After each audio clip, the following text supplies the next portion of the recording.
Hurricane facts can get you through a hurricane season, but the myths and misperceptions, they can mess you up. Here are the top 5 myths and misperceptions that you really need to know about. Starting with number 5. Hurricanes only strike at night. It might seem that way, and if you're an old-timer, if you've been around since Hurricane Frederick, you look at this list and it's true that most of our hurricanes have actually struck at night. There are 11 hurricanes on that list. But look at the ones that struck at day, that's 7. It's not a big difference, it's a little more at night than we had during the day, but the thing you need to know, it's not science, it's just the way things turned out. Number 4, there's a hurricane myth about the windows on your house. Some people tape them up, mainly because they see other people doing it. What you need to know, it's a waste of time, it's a waste of tape. Taping up windows does nothing to protect the glass. If you want to protect the glass, you need to have plywood, you need to have boards, or you need to have shutters or impact glass. Number 3, what about this hurricane myth? The northeast quadrant is the worst.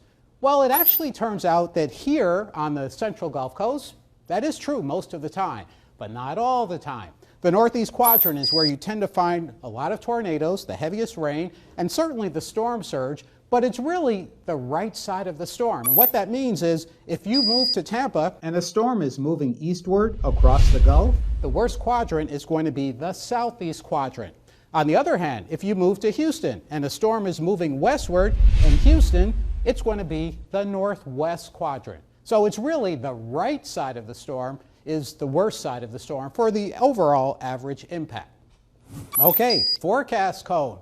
The 5-day forecast cone. This is myth or misperception number 2. And the reason why is when you look at the cone, you see it stretching out over time, you see it getting bigger, and people think that it means the storm is getting bigger, the storm is getting more powerful. People also think that within that cone is the forecast area for impact. That's not the case. The forecast cone is only for the center of the storm, and the reason it gets bigger over time is because the uncertainty grows as to exactly where the center point will be. The problem is the center can be on the cone, but the impact can be outside the cone. And finally, myth number 1, those hurricane seasonal forecasts. We think about the Gulf of Mexico, right where we are. The problem is those seasonal forecasts, they're not for us. Not for us only. They're for the Gulf, the Caribbean, the entire Atlantic Ocean, and that's an area that is millions and millions of square miles. It's an area that is dozens of countries. Those hurricane seasonal forecasts, they're good if you live everywhere, but they don't help you if you only live in one spot. I'm NBC 15 Chief Meteorologist Alan Seals.